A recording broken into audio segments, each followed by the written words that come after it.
So everybody, thanks so much for listening to us on the podcast. We really appreciate it. If you're listening to us for the first time, please like, subscribe, and share this with your friends, your family members. We appreciate that. If you're listening to us on another platform, just tell your friends and your family. Obviously, if it's on the radio or something like that, we understand you can't subscribe, like, or share. So we'll move forward with that. We have a real special guest, and she is a real big treat for us to have on today.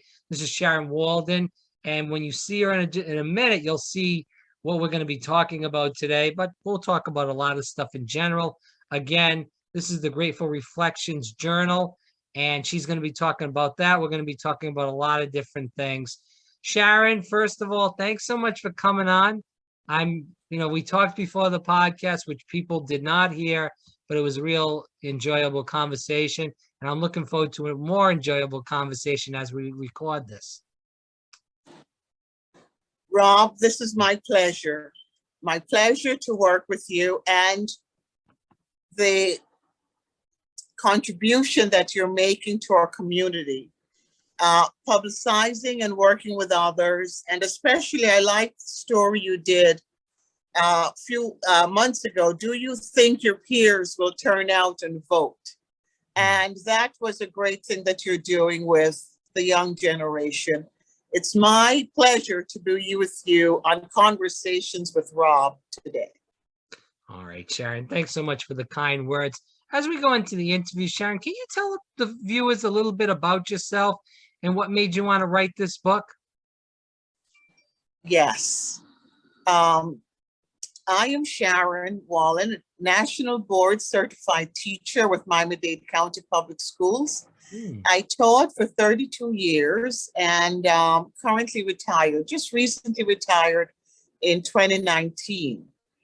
But during the pandemic in 2020, I heard about the distress, and predominantly we heard about which groups were losing their lives or whatever, and just stress in general. And with my work with kids, I liked brain-friendly strategies that talked about a calm environment, predictability for children, peace, and thinking skills. So from my interest, when I heard the American Psychological Association's report that a mental health from 2020, mental health crisis is going to be facing America from the pandemic, then I wanted to make a solution. So my answer is Grateful Reflections Journal that empowers the writer. It's a guided journal that empowers the writer with strategies of daily habits and activities to empower their life and give them a handle on a positive daily living, quality life. So Sharon, can you talk a little bit in depth about those strategies as we keep going into this interview? Yes. I noticed also recently that Dr. B.F. Fogg from Stanford University, he talked about positive peace. And he made a note about strategies of, let's say, goal setting. And he explained that when someone writes down a goal, especially if they say why they want to do it or how, that they were more often able to achieve that goal. This book that I created, Rob, has strategies on self-affirmation. This is Grateful Reflections Journal, but it empowers the writer with strategies on self-affirmation daily, inspirational thought, goal setting, gratitude, and a reflection of a summary word.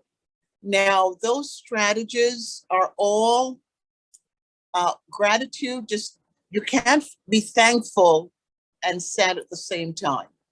So it boosts the mood, it increases happiness. In the moment, it reduces anxiety. Self-affirmation gives positive self-talk. And there are 3 different ways that I have in here for the person to write. I am, and it's open-ended so they can finish the sentence. I have, and then I. So it's opened up to give them that variety. Then there is about a goal. What's my goal for today? And then it also gives strategies open as the steps I'm going to take. So it guides them. How am I going to achieve that today? So, and this is also research-based, but I can explain that a little later. Or do you want me to do that now? You can keep going now if you want, just since we're already on it. Great, great. Thank you. Hmm? Dr. Carolyn Leaf, she has a book that's called Switch on Your Brain. And in that work, she talks about neural pathways that are in our brain that are habitual. In other words, or memories or certain behaviors or responses are natural, they're habitual. And let's say if there's something, a fright or a bad memory that we want to erase, she explains that it takes 21 days to really break that and build the new one. What I like is we can build a new one. So if there's something that's distressing me and I get empowered to break it, I'm happy that I can build something new. And so this is what it says, Rob. And this Grateful Reflections journal is built on 21 cycles, 5 cycles of 21 days. And at the end of each 21 day, there's a little work page where the writer gets to reflect, what pattern do I notice? And then also, what's my goal, or what would I love to achieve in the next 21 days? So what I like is that it's research-based. It's definitely helping how we are built. We are wired for peace. And that is why anxiety or sadness or depression happens when something happens that's debilitating or negative. So I like that it's research-based. I also like that it empowers the writer with habits. Habit for the day, what's my inspiration? And it might just be, I heard the birds sing. My family is great to me. I am feeling well today. I have help. What's my inspiration? What's my affirmation? What am I grateful for? What's my goal for today? How will I, all those are habits here. And there is that book, The 7 Habits of Highly Effective People by Stephen Covey. And what talks about private habits that give us public victory. Well, this is a work that if folks use these habits, they will overcome sadness, depression, and build proactive mental wellness. And that pleases me to be able to put this in the hands of society today. So when you were with all these kids that were in the classroom, can you talk about how you helped them gain these brain-friendly strategies for home life and when they went over into the workplace, whether it was after college or before college? Excellent, excellent. Thank you, Rob. Now, what I know is there was laughter in school some of the time, so we found ways to make a joke. I also, music is a critical way with the limbic system and our emotions. So there are times, let's say if we had an assignment, science, sometimes some of the concepts are tough to study, ecosystems, endangered species and stuff like that. but I remember I would put them in groups. So that cooperative group to work together, they would like that. And then I might say, I want you to present your lesson or the facts in a song. So just giving them that creativity to produce it made the assignment manageable or feasible for them. Plus they were working with peers and in a group. Also, I remember in the last year, 2018, 2019 was my last year working. And I remember when school started, my colleagues would say to me, Ms. Wallen, I hear that you have X this year in your class. Ms. Wallen, I hear that you're teaching so-and-so. I don't even think I met the kid as yet. However, when I met him, and yes, you know, from different home, different background, but even when I heard the life story, Rob, a child who was literally almost grazed with a bullet in his car seat in a car. So that is how young he was exposed to just the rougher side of the tracks. However, in our classroom setting, with emotional intelligence strategies of some empathy, compassion, not always everything, but sometimes I might walk away, I might breathe. You know, I had to employ certain strategies myself. But they noticed that they were not embarrassed. They were respected. And that particular student, I remember in the spring, we were going on a field trip and he started to have seizures. This was in 5th grade. So he was about 10 going to 11. Yeah. Started to have seizures and we needed a nurse to be with him on a field trip. And the school was still working out that paperwork with that. And I remember asking him, which teacher would you want to stay with when we go on this trip? And I'll never forget his response. He said, I want to be with my teacher. And that's huge. When a little 10-year-old, 11-year-old says, I want to be with my class, I want to be with the group, it means that something in the past few months have said, this is where I want to be and I'm happy to belong. I think also in the summit, I may have shared with you this artwork.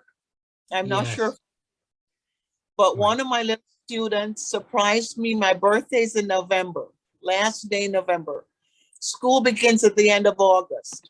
But for her to paint me this for my birthday, life is good. This is obviously something I was saying to them when they were distressed about something, but this lets me know she was hearing it, sitting in her seat. She was hearing, and enough was happening to let her believe, I'm at peace here in school. This to me is huge, and I think this sums it up. Yeah. And that's from a student after 3 months of working in my classroom. Yeah, it's really amazing that there are some real good teachers that make real huge effects on people's lives. And I think anybody that's went to school in general knows at least one or two of those teachers, whether it was in grammar school, whether it was in high school, or even in college, that really had an effect and really changed their thoughts on life in general. And they really helped them kind of mature into the man or woman that they are now. So I agree with you 100%. And, you know, we are thankful to have people like you out there that do this to help these kids in general. Again, Sharon Wallen here on Fire Breather Realm. Sharon, as we go to the end of the interview, what do you hope people learn from this book and from our conversation in general today? Yes, I hope that they take a chance. This is literally scripting their own little life story. This is charting their own course today in 2022. The strategists in here, they will be writing their stories. And what happens here, Rob, is when you write things out and reflect on it, you get to see, what do I need help on? What do I need to read a book on? What do I need more information on? What do I need a workshop or a seminar, or to see, a therapist if that's necessary? Mhm. So this is what it guides you. And that is empowering. The research shows that goals, writing them down, the why and the how, you're more possibly to be productive. Also, the Consortium of Research on Emotional Intelligence talks about motivation, feedback, and practice. And that's what this provides. So it's charting their own course. It's going to be a win-win and gain. And I know this will be success. Instead of what we're hearing with the distress today, increase in suicide rate among women, 50% increase, 41.9% increase in suicide among the armed forces, 20 to 30 years young. This is a great answer as a coach on the side with empowering strategies. 105 days are in here. That's about 3 or so months of work, and it's research-based. Thank you for today's opportunity. Yeah, thank you, Sharon. As we go to the end, again, Sharon Wallen here on Fire Breathing Up. Where can people find more about you and get the book, all that stuff? Excellent. The book is on Amazon.com, Barnes and Noble. I've also seen Target and Walmart that they carry it on the online versions, and but Amazon for sure and Barnes and Noble. And solaceplace.org is my website, and they can find out more about me there. Solaceplace.org. Again, Sharon Wallen here on Fire Breathing Rob. We'll put all that information in the description box. Sharon, it's a pleasure. I hope to have you on again. And I thank you so much for your time tonight.